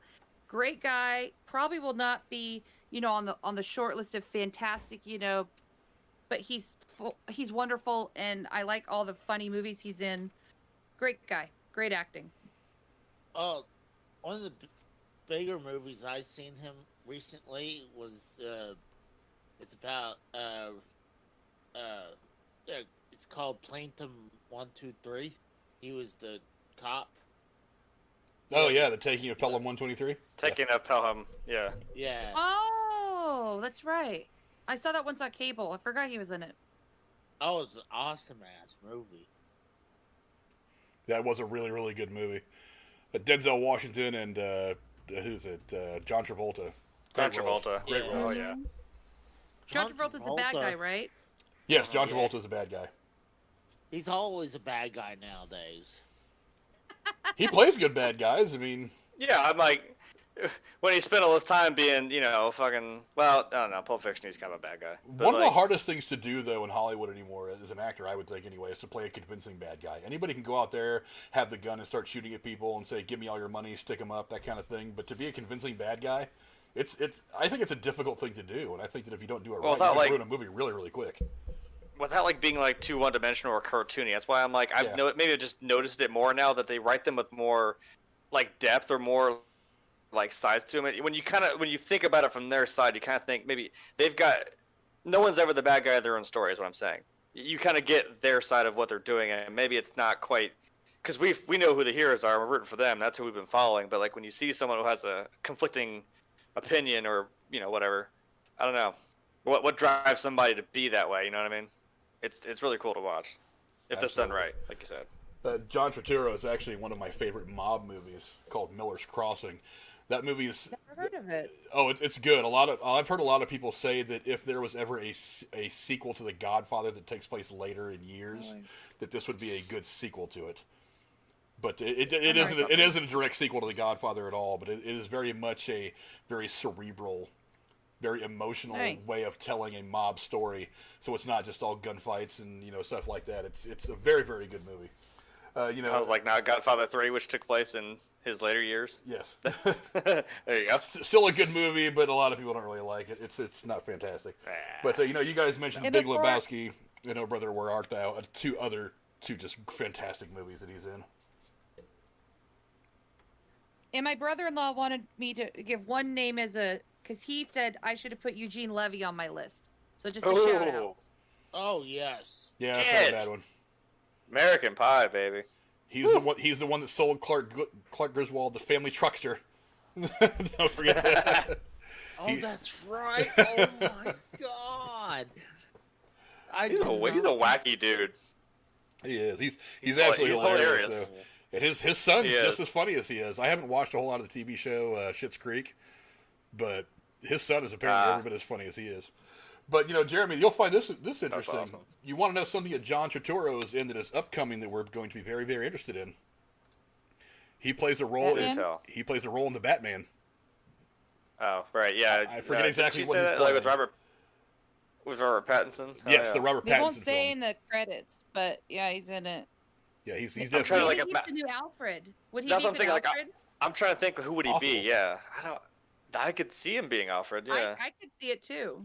He's tall. Maybe- He's older and wiser. maybe not. Well, because I'm trying to figure out when this is for Batman. Here I go, because this is my favorite superhero. I'm like, I don't know if he could be Commissioner Gordon, because I know he's supposed to be like older, and this is like a younger-ish kind of Batman. So I don't know. I could see him as Alfred. I don't know. I'll have to think about that. I could see that. That's my first instinct. I have to Google this person that Schleppy mentioned, Carlos Villagran. I want to make sure that I'm thinking of the same person because I don't want to sound like an idiot.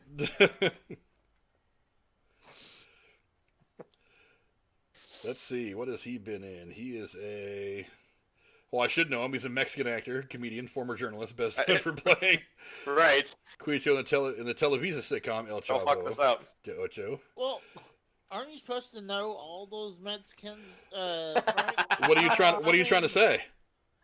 He's trying to say he's one of your cousins. You're gonna make the family reunion real fucking awkward. You fuck this up. My Uncle Carlos, my I'm Tio just Carlos. saying.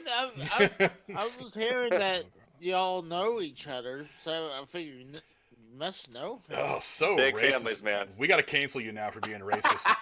You have to send that belt back to Drew because he's never said a racist thing ever, has he? No. Never. Jesus Christ. Jeremy, you've got one more to give us, do you not?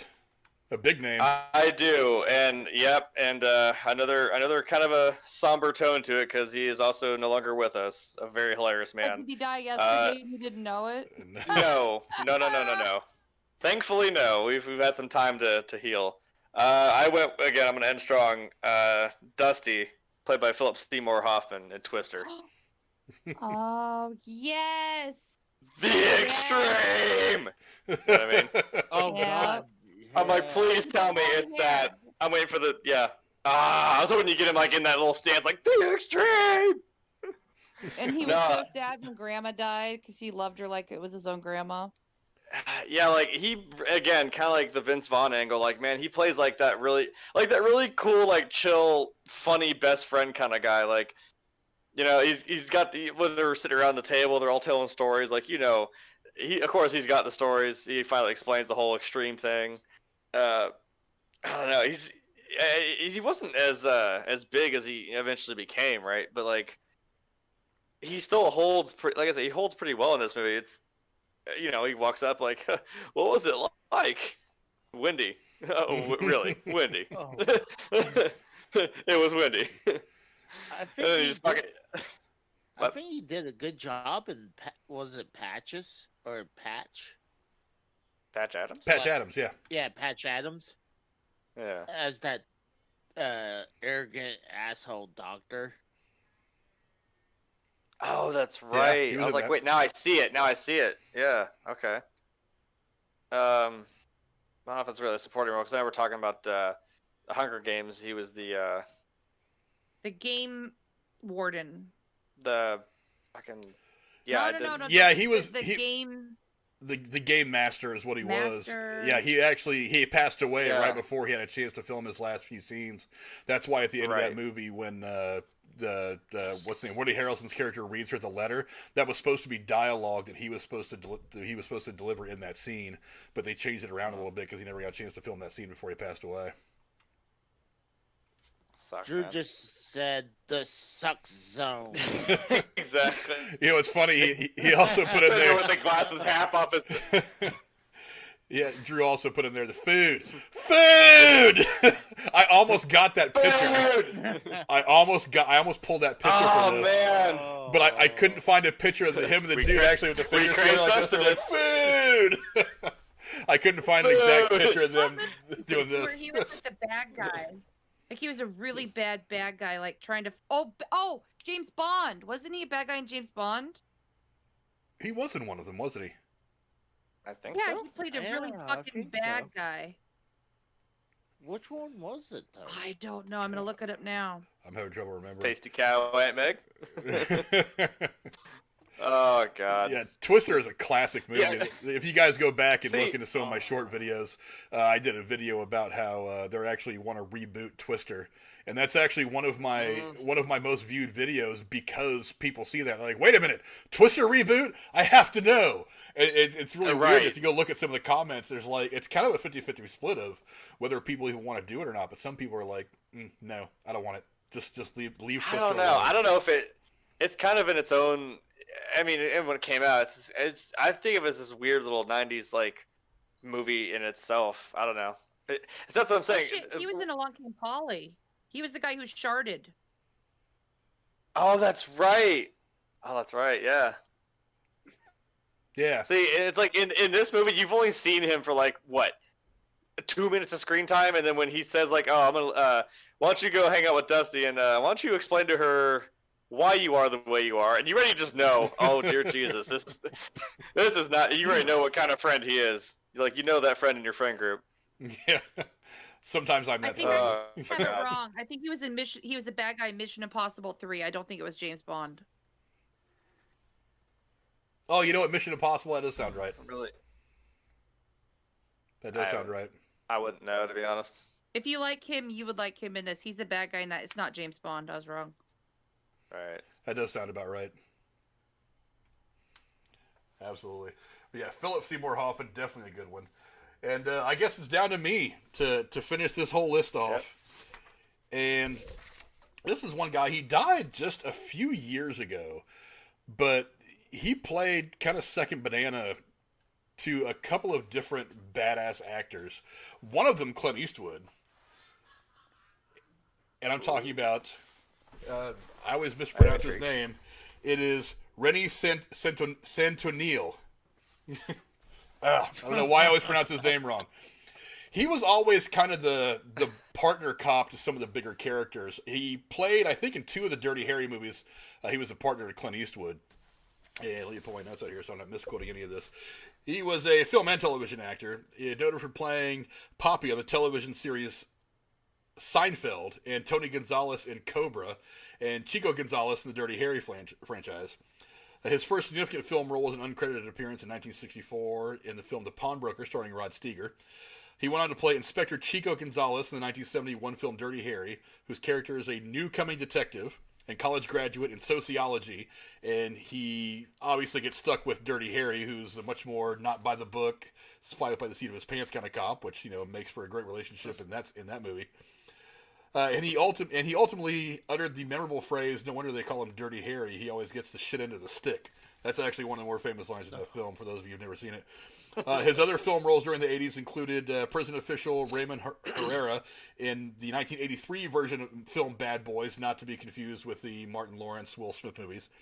He was Detective Tony Gonzalez in Cobra, opposite of Sylvester Stallone, another great 80s turn your brain off and just watch the action kind of film. And he was featured in the short-lived series Sanchez of Bel-Air and Manimal, in which he played Nick Rivera. He also made guest appearances on shows such as Barnaby Jones, we're going way back, even before me, Barnaby Jones, Lou Grant, and the original Hawaii Five-0, Hardcastle, McCormick, and Hill Street Blues. He was in shows such as The Odd Couple and Midnight Caller. And in 1973, he played a junior partner to Owen Marshall, counselor at law, in that short-lived series. His most notable later role was as Poppy, the bombastic, anti-abortion, neurotic, and very unhinged restaurateur in Seinfeld. So if you're a big fan of the show Seinfeld, you're probably going to remember him as that.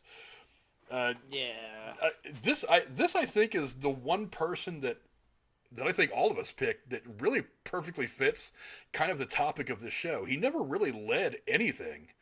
The stuff that he tried to lead on TV, it didn't seem to last for very long.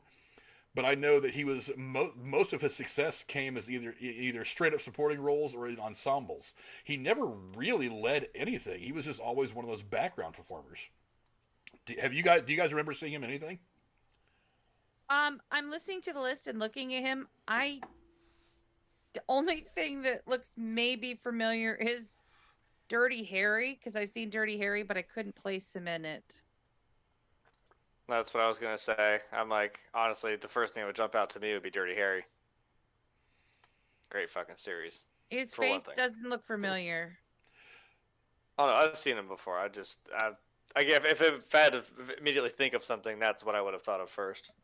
I watched the movie Can't Hardly Wait in the 90s, and evidently he played a cop in that movie. I'll have to rewatch it and look for him. You're going to see him, and they're like, hey. Like, oh, now I get it.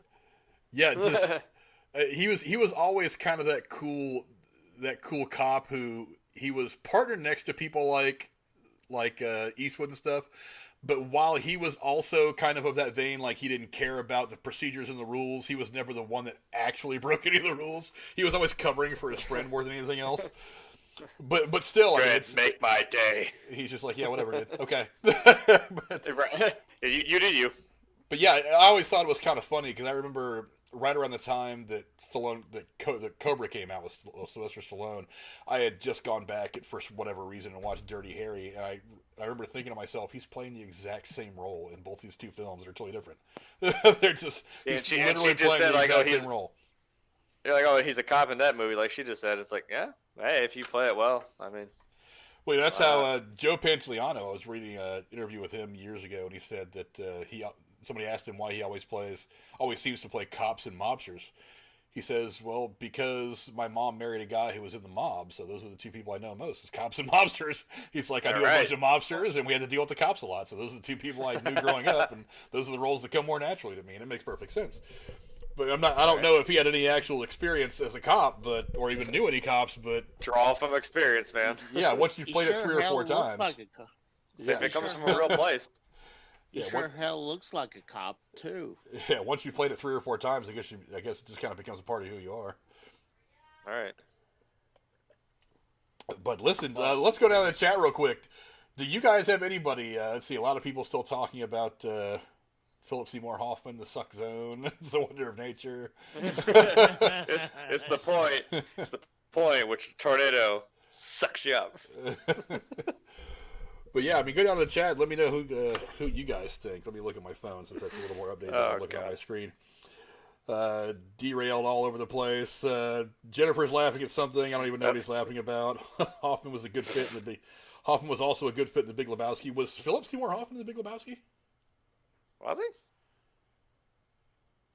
I don't know that he was. I don't think he was he? Unless you guys were all thinking about Totoro. I think TSS may have been thinking about Totoro. Either way, Big Lebowski is a fantastic film. Fuck yeah, it is. But yeah, that seems you like Market Zero. You're gonna enter a world of pain. Yeah. Market Zero. My only one who gives a shit about the rules. Put the piece away, man. They're calling the cops. Fuck, that's a great movie. My favorite is that smart-ass response he gives when the guy asks, "Is this a bowling ball?" He goes, "Clearly you're not." He goes, "What is this?" Also a bowling ball. He goes, "Well, clearly you're not a golfer." Yeah, clearly you are not a golfer. Right. I think there's a retro movie review coming up of that very, very soon. Oh, God, please. I need to get back into the retro movie reviews. We definitely have to find time to do some of those because there have been some movies come up that have come up in discussion lately. I'm like, God, I've got to do this movie now. We've been talking about it. Now I've got to do it. Yeah. Shut the fuck up, Donnie. Drew from Derailed says, Hoffman and Steenburgen were the best ones you guys mentioned, in my opinion. Can't disagree with that.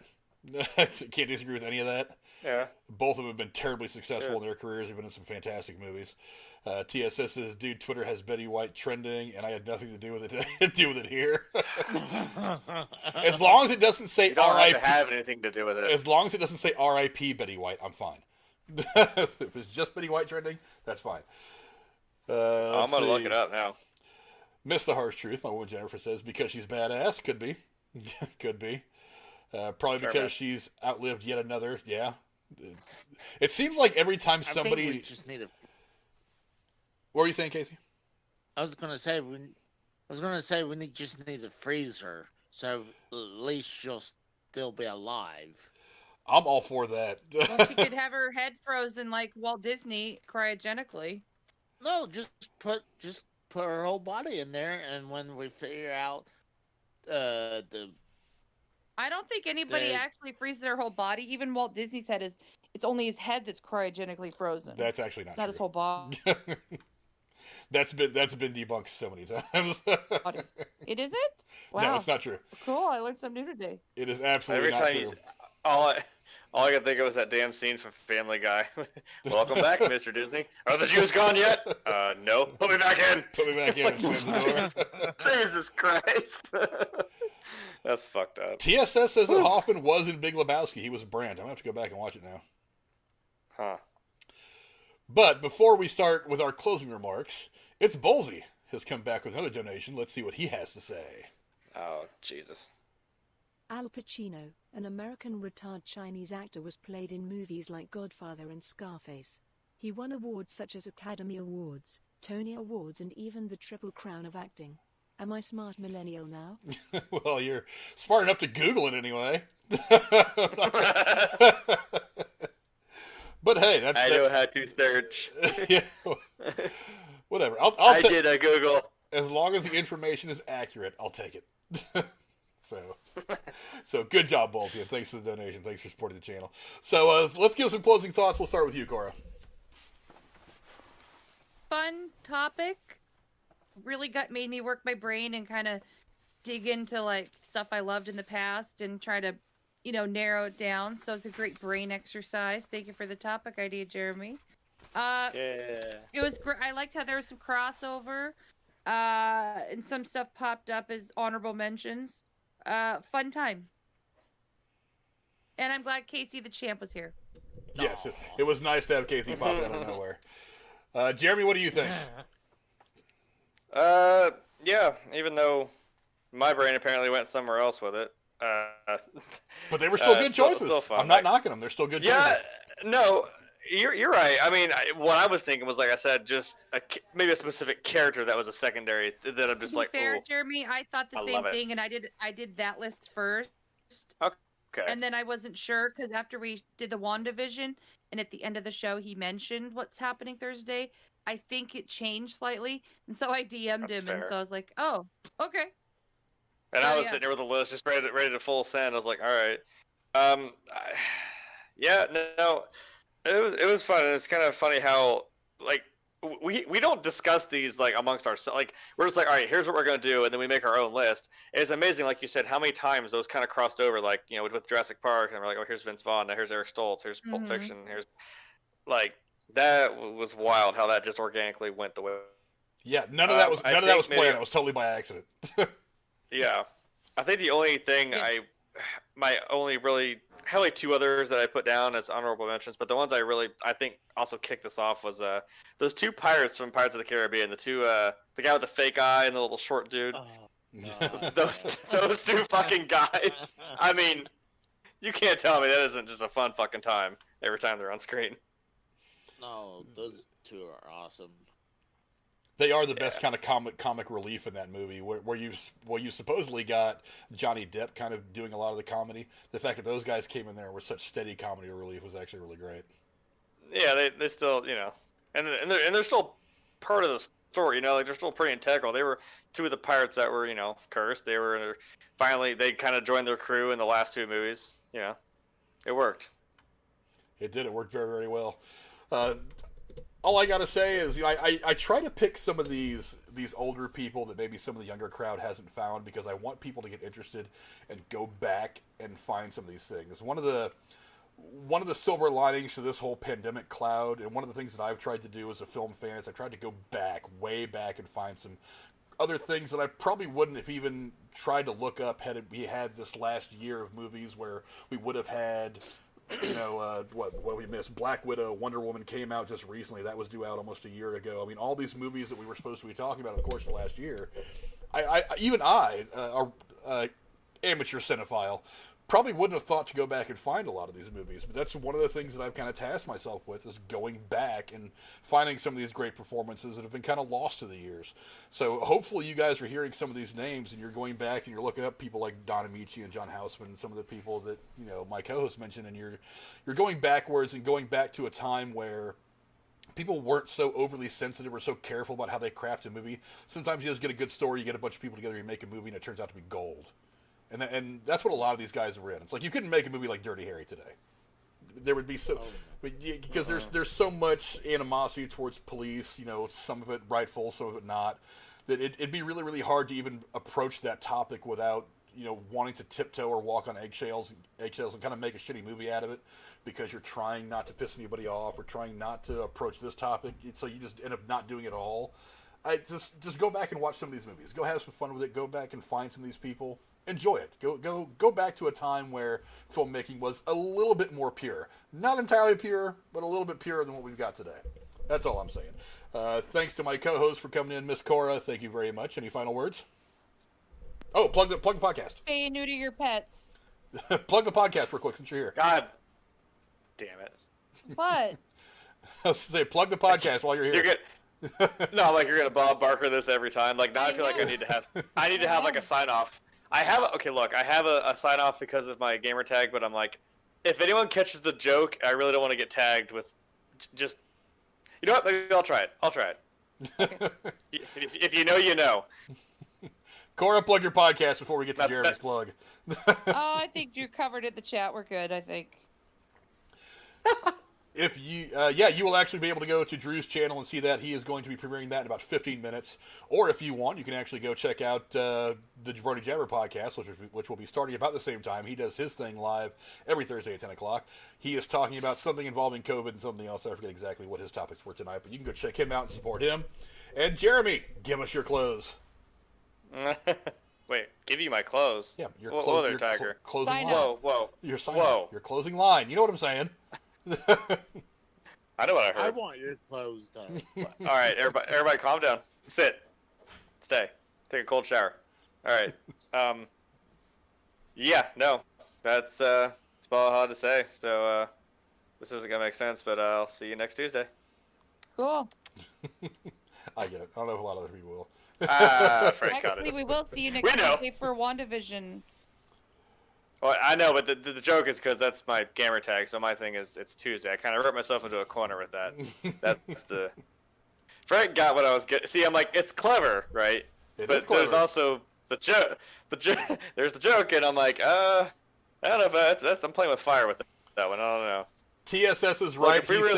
He said Hoffman was the butler to Mr. Lebowski, the old man. Now I remember. Now that he says that, I remember. And of course, right as we're getting ready to close everything out, we get another donation. Yeah, but you're not Mr. Lebowski. I'm Mr. Lebowski. So right as we're getting ready to close out, Bolsey sends in another donation. What does he have to say this time? Robert De Niro, the old fart that pretends to be an actor, was a producer and director as well. He was a more popular for filmmaking. The old fart won 2 Academy Awards and a Golden Globe Award. He also got rewards from Obama. Movies don't care. I don't think he pretends to be an actor. I think Robert De Niro is legit an amazing actor. Now, you can go to Robert De Niro and say to his face that he's pretending to be an actor, but I think Robert De Niro is probably badass enough to where he'd punch you in the mouth. That's all I'm saying. Oh, yeah. I'm like, he'll Goodfellas your ass. Hey, You're going to end up in the trunk of some car. If you think he's not an actor, go see Heat. Heat is one of my all-time favorite movies. Oh. That diner scene with him, him and Pacino. Fantastic dialogue delivery. That is a masterclass. Because really, how many times... Because like these two guys, how many times have they actually been on screen together at the same time? I think that's the only time, if not very rare. Yeah, no, not a whole lot. They did a cop movie in the last 10 years. Righteous Kill was a good movie. Righteous Kill. Yeah. They didn't have any scenes together in The Godfather. Yeah, but I mean, at that time, that was what I'm saying. That was in like what Heat was in like the mid '90s or something. Yeah, Heat was mid '90s. And also, man, Val Kilmer. It's a very good movie. Oh, that whole movie's dope. But I do want to say hi to everybody in the chat real quick that joined us. Let's see. I forget. We're ending 9 strong. I think we were up to 14 or 15 at one point. I'm very, very happy that you guys all came. Missed the harsh truth, my woman Jennifer. Yeah. Thank you for coming in, baby. Sonic Boom was here. Derailed News and Podcast. My co-host Cora was here. Bolsey, thank you for supporting the show so much tonight. Who else was here? Oh, also Casey, by the way. I forgot that Casey was in here as well. Casey, do you have any closing thoughts? Champ is here. Yeah. Please spay and neuter your Franks. Yeah. We don't want any more Franks walking around here. I can only scroll up so far in my chat, so I'm probably going to end up missing some names. But let's see. Bolsey, Cora, Drew from DRL News and Podcast. Gorilla was here briefly. Gorilla was also here. Rachel was here early on. I don't know if she's still here or not. Thank you for coming in. Let's see. Who else is here? Jabroni from the Jabroni Jabber Podcast was here as well. Schleppy. Bry Guy. What's up, Schleppy? Bry Guy was in here as well. TSS2. He's got a channel you guys can go check out. I believe I've got everybody. And that's all for this week. I have no idea what next week is going to be about. We'll probably figure that out here in the next few minutes. So for everybody on here, I want to say thank you guys for checking us out. We'll surprise you. And we'll surprise you. We'll give you something. Thanks a lot, and we'll see you guys